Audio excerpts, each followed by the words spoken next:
성경적인 생각 시리즈 마지막 시간에 이르렀습니다. 그래서 오늘은 5번째, 나는 자신감이 있습니다. 저를 따라해봐요. 나는 자신감이 있습니다. 우리 전에 했던 시리즈가 뭐였죠? 나는 낙관적입니다. 나는 감사합니다. 나는 격려합니다. 나는 열정적입니다. 똑똑합니다. 네, 똑똑해요. 내가 그리고 아까 우리 찬양 리더가 이렇게 지난주 설교한 거 얘기하면서 찬양을 인도하면 지난주 설교를 잘 기억하는구나 이런 생각을 하게 됐어요. 여튼 여러분, 오늘은 이제 마지막 시간으로 나는 자신감이 있습니다 입니다. 여러분 어떠십니까? 여러분 자신감이 있으신가요? 자신감 있나요? 저는 개인적으로 자신감이 좀 부족한 사람 중에 하나입니다. 특히 어렸을 때는 더 그랬죠. 항상 자신감이 없었습니다. 많은 사람들이 그런 것 같아요. 항상 나는 자신감이 넘친다, 난 자신감이 있다 이렇게 이야기하는 것을 이렇게 쉽게 듣기가 어렵습니다. 대부분의 사람들은 한두 가지 영역에서 자신감을 갖지 못합니다. 그 이상이 될 수도 있고요. 사람들은 어떤 삶의 과제에 대해서 자신에게 수행 능력이 있는지 확신이 없습니다. 많은 이들은 자신의 미래에 대해서 의심스러워하고 또 대인 관계에 있어서 불안해합니다. 자신감을 잃어버리죠. 좋은 아버지가 되지 못할까봐, 또 누군가의 기대에 미치지 못할까봐, 또 자기 자신에 대해서도 기대치에 도달하지 못하는 것 같아서 힘들어하는 사람들도 많습니다. 또 요즘 우리나라는 또 우리나라뿐만 아니죠. 우리 젊은 세대는 특히 외모에 대한 그런 자신감이 없어 합니다. 근데 아마 이 중에 나는 100% 내 외모에 대해서 자신감이 있다라고 할 수 있는 사람은 없겠죠. 손 들으라고 하면 나도 모르게 손 들 사람이 있을 수 있겠지만 없을 것입니다. 저는 개인적으로 중학교 때 이 약간 핸디캡이 있었어요. 그게 뭐냐면, 여러분이 웃을 수 있겠지만 제가 100m 단거리 육상 선수였거든요. 근데 제가 엉덩이가 너무 발달을 한 거예요. 그래갖고 엉덩이 근육이 너무 발달해갖고 엉덩이가 너무 커 보이는 거예요. 여러분 칼 루이스 아세요? 칼 루이스? 우리 어린 친구들은 잘 보여요. 유명한 육상 선수인데 칼 루이스를 보면 엉덩이가 이렇게 뿔뚝 튀어나와 있거든요. 너무 발달해갖고. 근데 제가 거울을 보면 꼭 그런 거예요. 다른 애들보다 훨씬 엉덩이가 한 1.5배는 커 보이는 거예요. 그게 너무 스트레스인 거예요. 그래갖고 거울을 볼 때마다 내 엉덩이만 보이는 거예요. 그리고 다른 사람들이 전부 내 엉덩이만 보는 것 같은 거예요. 그래갖고 한 1, 2년은 그게 너무 스트레스고 너무 막 신경이 쓰이고 그랬던 기억이 납니다. 어느 정도 이제 나이가 지나니까 이제 좀 그런 부분에 있어서 괜찮아졌죠. 적어도 한두 가지는 아마 여러분도 외모에 대한 불만이 있을 거예요. 한 42군데만 고치면 만족스러울 텐데 이런 생각을 할 수도 있습니다. 이처럼 많은 사람들이 만성적인 불만을 가지고 있죠. 이런 것은 또 자기와의 대화에서도 많이 드러납니다. 넌 할 수 있어 라고 하기보다는 나는 할 수 없어. 넌 아직 실력이 부족해. 넌 이것을 하기에 적당하지 않아 라고 자기 스스로에게 부정적으로 말하는 것입니다. 이렇게 자신감이 결여되면 아예 뭔가를 시도하지 않거나 아니면 자기가 원래부터 원하지 않았던 일이라고 생각하게 됩니다. 운동을 잘 못하면 시합이나 운동 경기나 이런 거에 나가지 않죠. 수업에서 좋은 성적을 거두지 못하면 그 수업을 듣지 않고 다른 것을 수강한다거나 이렇게 됩니다. 자신감이 없으면 자꾸 다른 사람에게 그 일을 떠넘기게 되고 하지 않게 됩니다. 고등학교 때 친구 하나가 있었는데 이제 이 설교를 준비하는데 그게 떠오르더라고요. 주변머리가 너무 없어요. 수줍음도 너무 못하고 말도 잘 못하는데 어떤 여자를 좋아하는 거예요. 여자친구를. 근데 그 친구에게 편지도 전달하고 싶고 선물도 주고 싶은데 못하는 거예요. 나도 주변머리가 없는데 나보고 그걸 해달라는 거예요. 유일하게 내가 유일한 것은 내가 걔를 잘 알고 있다는 거. 그거 하나밖에 없었어요. 나도 수줍음 많고 주변머리가 없는데 그래도 너는 아니까 네가 좀 해줘라. 네가 편지 좀 전달해주고 네가 선물도 좀 전달해줘라. 그거 한 3-4번 했어요. 근데 걔가 싫대요. 이런 거 받기 싫대. 그래갖고 왠지 내가 거부당한 듯한 느낌, 그 기분이 있죠. 내가 준 것도 아니야. 난 전달한 것 뿐인데 괜히 내가 까인 것 같고 내가 거부당한 것 같고 나를 싫어하는 것 같은 그 이상한 기분 나쁨, 그런 걸 경험을 했어요. 그래서 그냥 다음부터 네가 해라. 난 못하겠다. 그런 경험이 있습니다. 여러분, 비극적인 것은 많은 사람들이 하나님이 창조하신 방법대로 살고 있지 않다는 것입니다. 자신감을 가져야 될 부분에 있어서 자신감이 없기 때문입니다. 여러분은 자신의 불안감이 하나님이 주신 사명을 행하지 못하도록 만들고 있다는 것을 우리는 깨달아야 합니다. 저는 오늘 이 주제에 대해서 말씀드리고 싶은데, 여러분이 모두가 받아들여야 되는 원칙이 있습니다. 저를 따라, 우리에게는 자기 자신감은 필요 없습니다. 대신에 우리는 하나님의 자신감을 쌓아야 합니다. 제가 오늘 이 자신감이 있습니다라고 주제를 정하고 말하는 것은 여러분 자기 자신에 대한 자신감이 있어야 된다고 하는 것이 아닙니다. 오늘 하나님으로부터 비롯된 자신감을 쌓도록 격려하고 싶습니다. 할렐루야.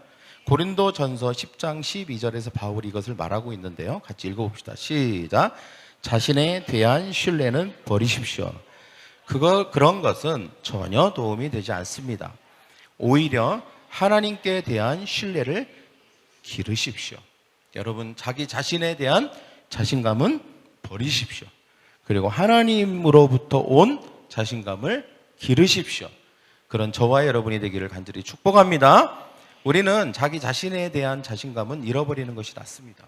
왜냐하면 별로 쓸모가 없기 때문이죠. 우리가 항상 우리 자신으로부터 나온 것에 의해서 우리가 항상 자신감을 유지하는 것이 어렵습니다. 대부분의 삶은 나 자신으로부터 나온 것에 있어서는 항상 자신이 없기 마련입니다. 때문에 우리는 항상 하나님으로부터, 그 깊은 무엇으로부터 비롯된 그 자신감을 우리가 가질 때에만 진정한 우리가 자신감을 갖게 되는 줄 믿습니다. 왜 우리는 자기 자신에 대한 자신감을 가지려 애쓰지 말아야 할까요? 첫째는 우리 마음은 만물보다 부패하기 때문입니다. 성경에서 말하고 있어요. 우리에게는 자신을 속일 수 있는 놀라운 능력이 있습니다. 실제로 아닌 것도 긴 것으로 생각해요. 그러니까 우리는 그렇게 생각하고 우리 자신을 속입니다. 못생기지 않았는데도 못생겼다고 생각하고, 능력이 없는 게 아닌데도 능력이 없다고 생각하고, 우리 자신을 끊임없이 속입니다. 그리고 세상도 그렇게 우리를 향해서 거짓을, 왜곡된 것을 가르칩니다. 미디어라든지 요즘 우리 청소년들이 진짜 심각한 게 체중 미달이에요. 애들이 체중 미달. 여러분 물 다이어트라고 아세요? 물 다이어트? 어떤 연예인이 물만 먹고 다이어트를 해서 살을 뺀 거예요. 그래갖고 요즘 청소년들이 그걸 그렇게 따라한대요. 완전 건강을 다 해치고 삐쩍 아주 그냥 뭐라 그래요? 골아버리는 거거든요. 그거를 그냥 아주 그냥 선망하는 거죠. 이건 다 미디어나 이 세상 풍조나 이 문화가 다 그냥 잘못된 것을 우리에게 가르치고 있는 것입니다. 이게 다 속이는 거예요. 우리 자신을 속이고 세상이 우리를 속이고 계속 속이기 때문에 대부분의 사람들은 99%의 사람들은 외모에 대한 자신감을 잃어버리게 만드는 것이죠. 또 자기 자존감을 잃어버리게 만드는 것입니다. 두 번째는 우리의 육신이 약하기 때문입니다. 여러분 한번 생각해 보십시오. 어느 날은 영적으로 충만하죠. 그러나 어느 날은 언제 그러냐는 듯이 싹 잊어먹고 우리의 영적인 상태가 차갑게 식습니다. 어떤 날은 되게 감사해요. 막 감사하다고 막 얘기를 합니다. 감사가 넘쳐요. 그리고 막 은혜가 넘쳐요. 은혜가, 모든 것이 은혜 같아요. 하나님의 은혜예요. 그런데 어떤 날은 또 그렇지 않습니다. 우울합니다. 우리의 행동과 태도가 일관되지 못하다는 것이죠. 때문에 우리는 우리의 마음이 부패하고 우리의 육신이 약하기 때문에 우리 자신에 대한 자신감을 갖지 않아야 하는 것입니다. 할렐루야. 우리의 자신감은 오직 하나님께로부터 와야 되는 줄 믿습니다. 할렐루야. 여러분, 저 역시 마찬가지예요. 저도 막 열정적이다가 막 열심을 하다가 막 하나님을 향한 열정과 그 마음이 생기다가 어느 편에 그냥 다른 거에 홀딱 마음이 뺏겨버리기도 합니다. 그래서 저 역시도 저 자신에 대한 신뢰를 하지 않습니다. 하나님이 창조하신 진정한 나의 모습을 갖기 위해서는 불안정하고 믿을 수 없는 나 자신이 아니라, 그런 것으로부터 온 자신감이 아니라 하나님께로부터 비롯된 그런 자신감을 갖는 저와 여러분이 되기를 원합니다. 옆에 사람에게 얘기합시다. 너 자신으로부터가 아니라 하나님으로부터 온 자신감을 쌓으세요. 이것을 위한 세 가지 진실을 알려드리겠습니다. 어떻게 하면 우리가 하나님으로부터 온 자신감을 쌓을 수 있을까요?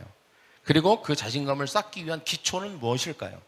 세 가지에 있어서 우리가 기초, 그런 생각이 분명해야 됩니다. 이 세 가지 기초가 없으면 우리는 하나님으로부터 온 자신감을 갖기가 어렵습니다. 계속 자기 자신을 의지하게 됩니다. 첫째는 뭐냐면 내 하나님은 항상 내 편이다 하는 것입니다. 저를 따라해요. 내 하나님은 항상 내 편이다. 여러분 혹시 옆에 아내나 가족이 있다면 나는 네 편이야 이렇게 한번 얘기해 주십시다. 이게 굉장히 중요해요. 이거를 이해하는 게 중요하고 또 내면하는 게 중요합니다. 하나님으로부터 온 자신감을 쌓기 위해서는 항상 하나님이 내 편이라는 것을 알아야 합니다. 사실 너무 많은 사람들이 하나님의 본성에 대한 잘못된 시각을 가지고 있죠. 이유는 하나님의 사랑과 은혜나 또 하나님이 나를 좋아하실 거고 나와 함께 하신다는 것에 대한 근거를 어떤 행위에 따라서 그것을 느끼려고 하기 때문에 그렇습니다. 나의 행위나 내가 뭘 잘했냐 못했냐에 따라서 하나님의 그 본성을 결정하는 것이죠. 오늘 하루 경건하게 보냈으니까 하나님이 내 기도를 응답해 주실 거야 이렇게 생각합니다. 또 오늘 내가 잘못했으니까 하나님 나에 실망하셨기 때문에 오늘 아무것도 구하지 않는 게 좋겠어 이렇게 생각합니다. 하나님이 내가 잘못했으니까 나를 벌하실 거야. 또 내가 잘했기 때문에 하나님이 나를 도와주실 거야 이렇게 생각하는 것입니다. 내가 뭘 한 것에 의해서 하나님이 이렇게 하실 거고 저렇게 하실 거다라고 생각하는 것이죠. 이것이 다 행위에 따라서 하나님이 이렇게도 하고 저렇게도 할 것이다 라고 생각하는 것입니다. 이러면 이런 생각이 들어요. 어느 날은 하나님이 내 편 같고 어느 날은 하나님이 내 편 같지 않습니다. 왔다 갔다 하는 거죠. 계속. 여러분 항상 하나님은 내 편입니다. 할렐루야. 내가 잘못을 하던 내가 죄를 짓던 내가 올바른 행위를 하던 그릇된 행위를 하던 상관없이 하나님은 항상 내 편이에요. 여러분 한번 생각해 보세요. 여러분 자녀를 한번 생각해 보십시오. 여러분의 자녀가 항상 올바른 행동을 하나요? 항상 부모를 기쁘게 하는 행동만 하나요? 그렇지 않아요. 그러나 모든 부모는 그 자녀의 편이에요. 할렐루야. 항상 자녀 편이죠. 아무리 다른 집 애가 더 잘해도 그래서 우리 애가 더 못해도 걔 편이 될 수는 없어요. 걔 편은 아니에요. 저 남의 집 애 편은 안 된다고요. 우리 집 애 편이죠. 부모는. 여러분 우리 아버지는 좋으신 하나님 아버지인 줄 믿습니다. 하나님은 언제나 우리 편이에요. 내 편이라는 거예요. 우리가 뭘 하는 거에 따라서 내 편이 되기도 하고 내 편이 안 되기도 하고 그러는 게 결코 아니라는 사실입니다. 여러분 저는 매일 제 자녀들이 축복받기를 원합니다. 자녀들이 잘 되기를 원합니다. 자녀들이 하나님을 신실하게 섬기기를 원합니다. 물론 어떨 때는 자랑스러울 때도 있고 제 눈에 마음에 들 때도 있고 어떨 때는 저러지 않았으면 좋겠다 이런 생각이 들 때도 있어요. 그러나 그런 것과 상관없어요. 내가 자녀가 축복받고 잘 되기를 원하는 마음은 동일하다는 것입니다. 저는 영원히 언제나 저의 자녀들 편입니다. 할렐루야. 하나님도 마찬가지겠죠. 하나님도 영원히 우리 편인 줄 믿습니다. 우리가 예수 그리스도를 통해서 하나님의 자녀가 된 것입니다. 우리의 노력에 의해서 된 게 아니죠. 그렇다면 우리는 항상 하나님이 우리 편이 되시는 것입니다. 저를 한번 따라해 볼까요? 하나님은 항상 내 편이십니다. 시편 118편 6절 7절 한번 같이 읽겠습니다. 시작. 여호와는 내 편이시라 내가 두려워하지 아니하리니 사람이 내게 어찌할까? 여호와께서 내 편이 되사 나를 돕는 자 중에 계시니 여호와는 내 편이시라 라고 분명히 시편 기자가 말하고 있습니다. 우리는 하나님께 인정받으려고 사는 것이 아닙니다. 이미 예수 그리스도를 통해서 우리가 자녀가 되었기 때문에 이미 인정을 받고 살고 있는 것이죠. 예수님 때문에 나는 받아들여진 줄 믿습니다. 저를 따라 나는 받아들여졌습니다. 나는 자녀로 인정받았습니다. 이것이 굉장히 중요한 겁니다. 그러면 우리는 항상 하나님이 내 편이다라고 하는 것에 있어서 흔들리지 않게 될 것입니다. 여러분 잘하고 싶으세요? 어떤 일을 이렇게 있는데 이거 잘하고 싶어. 그러면 여러분 하나님을 한번 생각해 보십시오. 이거 잘하고 싶어요 하나님. 그때 여러분 잘하고 싶어요 하나님 하면서 하나님에 대한 느낌이 어때요? 어떤 느낌이 듭니까? 그때 내가 과연 하나님이 나를 도와줄 만한 일을 했나? 이런 걸 생각하는 게 아니라, 그래, 나 잘하고 싶어요, 하나님은 내 편, 이런 생각이 딱 바로 연결이 돼야 되는 것입니다. 할렐루야? 네, 그게 굉장히 중요한 거예요. 그게 자신감입니다. 하나님으로부터 자신감이죠. 문제를 해결하고 싶으십니까? 하나님은 여러분 편입니다. 할렐루야? 기적을 바라고 기도하고 있습니까? 하나님은 여러분 편입니다. 하나님은 돕는 자 중에 계시는 줄 믿습니다. 돕는 자 중에 계시는 줄 믿습니다. 그래서 여러분, 모든 가능한 자원과 사람을 사용하셔서 반드시 그 일을 이루실 것입니다. 여러분, 시편 아까 7절에 뭐라고 합니까? 여호와께서 내 편이 되사 그랬습니다. 내 편이 되사 돕는 자 중에 계시니 라고 했습니다. 반드시 하나님이 내 편이 되셔서 우리를 도우실 것이라는 것입니다. 두 번째 진리는 뭡니까? 내 하나님은 언제나 나를 도와주신다는 것입니다. 내 하나님은 언제나 나를 도와주십니다. 여기 있는 어떤 분에게는 이 말씀이 많이 필요할 것입니다. 하나님은 여러분의 염려를 알고 도와주십니다. 제가 이번 주에 잠을 자고 있는데 아침 일찍 우리 어머니한테 다급한 전화가 왔어요. 막 목소리가, 제가 막 저희 사모님이 받았는데, 제가 그 건너편 수화기로 들리는 목소리가 너무너무 다급하고, 지금 큰일 났어 막 그러면서, 물이 넘쳐 그러는 거예요. 그러면서 막 주방에 물이 넘쳐 막 그러길래, 아이고, 우리 또 교회가 물난리가 났나 하면서 가슴이 덜컥 내려앉았어요. 그래갖고 내가 받은 것도 아닌데 내가 쭈삣하면서 신경이 곤두서면서 막 소모주처럼 귀가 열리고 그런데, 나중에 이제 알고 보니까 저희 어머니 집 주방 호수가 터져갖고, 그 밑에 호수 있잖아요. 이렇게 그 배관에서 이렇게 올라가는 호수, 그게 터져갖고 물이 거기서 콜콜콜콜 나오는 거예요. 저희 어머니가 이제 당황한 거지. 거기서 물이 계속 나오니까. 왜냐면 어디서 나오는지도 보이지도 않고 물이 나오는데, 다행히 저희 어머니가 아침에 출근을 하는 그 길에 모신 거예요. 나온 지 얼마 안 된 거지. 그래갖고 이제 막 나오니까 이제 어떻게 해결할 방법이 없고 할 수 없으니까 이제 전화를 한 거죠. 다행이죠. 바로 옆동에 사니까. 제가 그 생각 나중에 끝나고 나서 이런 생각했어요. 나도 나이 들면 우리 아들을 내 옆동에 살게 하면 참 좋겠다. 필요할 때 도움을 받으면 좋겠다. 이런 생각이 좀 했는데, 아니면 사위라도 이런 생각을 했는데, 여튼 그래서 제가 진짜 옷을 0.1초 만에 입고 달려갔어요. 나 그렇게 뛰어본 거 한 1년 만에 처음인 것 같아요. 그 상황을 모르니까 나는 큰일 난 거라고 생각하고 뛰어갔어요. 갔더니 진짜 물이 콸콸콸콸 넘치고 있더라고. 거실이 지금 물로 차고 있어요. 그래갖고 찾아봤더니 그 위에가 요만한 구멍에서 물이 나와요. 그래서 어디서 어떻게 막을 수 있나 해본 적이 없으니까 하다가, 제가 손을 꾹 누르니까 막히긴 막히는데 너무 아픈 거예요. 이게 수압이 세갖고 하고 있는데, 거기서 고기 이렇게 잠그면 되더만 손이 안 잠기는 거예요. 그게 손으로 할 수가 없대. 안 된대, 손으로는. 그래갖고 나는 이게 아닌가 하고 막 하다가 결국은 이제 저희 어머니가 관리사무소에 전화를 했어요. 그래갖고 오긴 왔는데, 제가 벤치로 나중에 달라고 해갖고 그걸 잠그니까 막히긴 하더라고. 그래갖고 이제 막고, 그 사무소 직원이 와갖고 보고 하는 얘기가, 이런 일이 되게 많대요. 작년에 어떤 집은 출근한 다음에 터져갖고 그 밑에 집까지 샜대. 아예 그냥 한강이었대, 한강. 그래갖고 이런 일이 자주 일어난다고, 그 배관이 그 호수에서 나가는 그게 낡으면 그 안에 있는 고무가, 이렇게 자세히 얘기할 일인가? 여튼 잘 터진대요. 잘 봐야 돼. 그래서 그거 갈았는데, 제가 옆에 살아서 제가 저희 어머니를 도울 수 있었고, 또 그 관리사무소 직원이 와서 또 다 갈아주더라고요. 그래서 또 청소하는 것도 다 도와주고 좋으신 분이었어요. 그래서 도움을 받았습니다.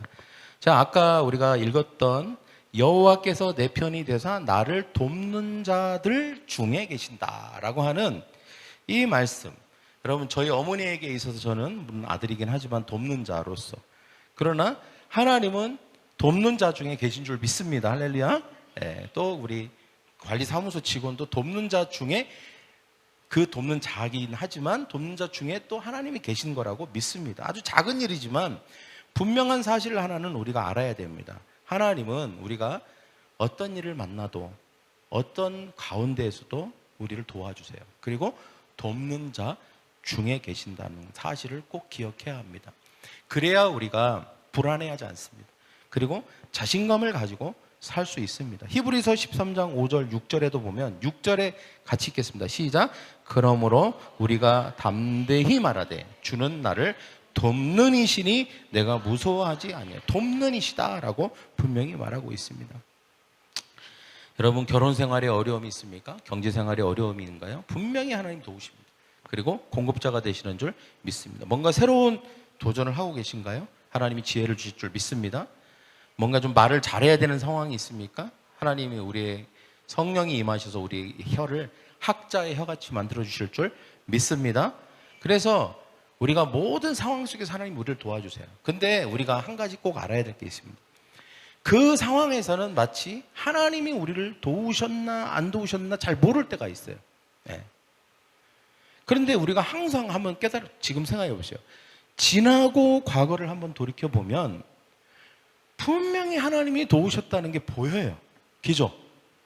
그때 맞아. 그때 하나님이 도우신 거였어. 돕는 자들 중에 하나님이 계셨던 거야. 그랬지라고 이렇게 보이거든요. 근데 그 상황에서는 잘 안 보여요. 또는 아무 도움을 못 받은 것 같이 여겨질 때도 있어요. 그 상황에서 너무 다급하기도 하고 힘드니까. 또 도와주셔도 하나님이 도와주셨다는 그 느낌을 잘 못 받을 때가 있어요. 그거를. 근데 보면 지나고 조금 거리를 두고 먼 발치에서 다시 과거를 돌아보거나 그 상황을 다시 돌아보면 분명히 하나님이 도와주셨다는 걸 우리는 깨닫게 되거든요. 그러면 여러분 한번 생각해 보십시오. 지금 우리에게 뭔 일이 일어나고 있어요. 그렇다면 나중에 가면 분명히 어떤 시각에서 보면 분명히 이 상황도 하나님이 도우신 상황인 걸 알게 될 거거든요. 그러면 우리가 뭘 깨달아야 될까요? 지금 이 상황에서 내가 못 볼 수도 있고 못 느낄 수도 있지만 분명한 것은 하나님은 지금도 나를 돕고 계셔라고 믿어야 할 줄 믿습니다. 할렐루야. 그런 저와 여러분이 되기를 원합니다. 시편, 제가 어제 읽었던 말씀이에요. 시편 121편. 어제 가장 긴 성경 구절을 읽었어요. 119편인가요? 176절까지 있더라고요. 네, 121편 같이 읽겠습니다. 시작. 내가 산을 향하여. 시작. 아니구나. 내가 산을 향하여 없나요? 내가 산을 향하여 눈을 들리라. 나의 도움이 어디서 올까? 나의 도움은 천지를 지으신 여호와께로소이다 라고 말씀하고 있습니다. 여러분, 나의 도움은 하나님께로부터 오는 줄 믿습니다.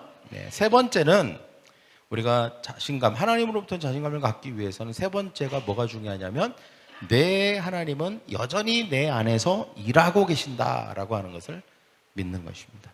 빌립보서 1장 6절을 같이 읽겠습니다. 시작. 너희 안에서 착한 일을 시작하신 이가 그리스도 예수 날까지 이루시는 줄을 우리가 확신하노라. 이미 내 안에서 일하신 주님은 내가 어떤 실수나 잘못을 한다고 해도 실망스러운 말과 행동을 해도 예수님의 날, 그러니까 마지막 날 오시는 날까지는 변함없이 내 안에서 계속 일하신다는 약속입니다. 어떤 분들은 아직도 죄책감이 있을 수 있어요. 또 내가 이런 실수도 하고 잘못도 하고 그랬는데 라고 생각할 수 있습니다. 또는 같은 죄로 인해서 계속 넘어질 수도 있습니다. 더 나아져야 하죠. 거룩해져야 합니다. 그러나 그렇지 못할 때가 있습니다. 그러나 분명한 것은 이미 내 안에서 나를 위해서 그 착한 일을 시작하신 이가, 우리를 구원하시고 자녀 삼으신 그 착한 일을 시작하신 이가 멈추지 않으신다는 거예요. 할렐루야. 멈추지 않습니다. 절대.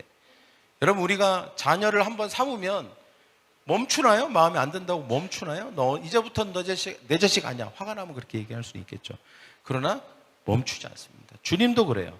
계속해서 멈추지 않고 끝까지, 세상 끝까지 나를 위해서 계속 일하시고 나와 함께 하십니다. 온전해지도록 계속 우리를 위해서 선하신 뜻으로 인도하시는 줄 믿습니다.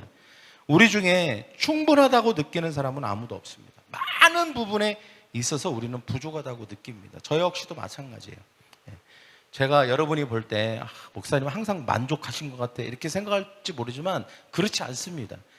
예수님 안에서는 만족합니다. 그러나 많은 부분은 부족하다고 느낍니다. 할렐루야. 그러나 그렇지만 그럼에도 불구하고 우리는 자신감을 가져야 되는 줄 믿습니다. 왜 그렇습니까? 우리 자신을 신뢰하지 않기 때문입니다. 하나님을 신뢰하기 때문입니다. 하나님이 나를 위하시기 때문이죠. 하나님이 나의 편이 되시기 때문에 우리는 자신감을 가져야 됩니다. 하나님이 언제나 나를 도우시기 때문에 우리는 자신감을 가져야 됩니다. 하나님이 언제나 늘 내 안에서 일하시기 때문에 우리는 자신감을 가져야 되는 줄 믿습니다. 우리 옆에 사람과 하나님은 항상 내 편입니다. 하나님은 항상 돕는 분입니다. 하나님은 언제나 내 안에서 일하십니다. 기도하겠습니다. 가슴에 손을 얹고 우리 같이 기도합시다. 하나님, 오늘 우리의 생각 가운데 오셔서 우리의 생각을 변화시켜 주시옵소서. 나의 자신감의 근거는 나 자신이 아닙니다. 나로부터 시작된 자신감은 내가 잃어버려도 좋습니다. 그러나 하나님으로부터 비롯된 그 자신감을 내가 갖기를 원합니다. 그 자신감, 하나님이 나의 편이라고 생각하는 것, 그리고 나를 항상 돕는다는 것, 언제나 내 안에서 일하신다는 것, 이 세 가지 기초와 이 사실과 진리를 마음에 깊이 간직하게 하시고, 그렇기 때문에 나는 나 자신을 신뢰하지 않습니다. 내 생각, 내 느낌, 내 감정, 나로부터 나온 것들을 신뢰하지 않습니다. 그것은 불완전합니다. 그러나 하나님으로부터 나온 것은 완전합니다. 때문에 하나님으로부터 온 그 자신감을 가질 것입니다. 주님, 내가 주님이 나에게 주신 그 자신감으로 우리의 삶을 넉넉하게 살아 이겨나가는 우리 모두 되게 하여 주시옵소서. 감사하며 예수님의 이름으로 기도합니다.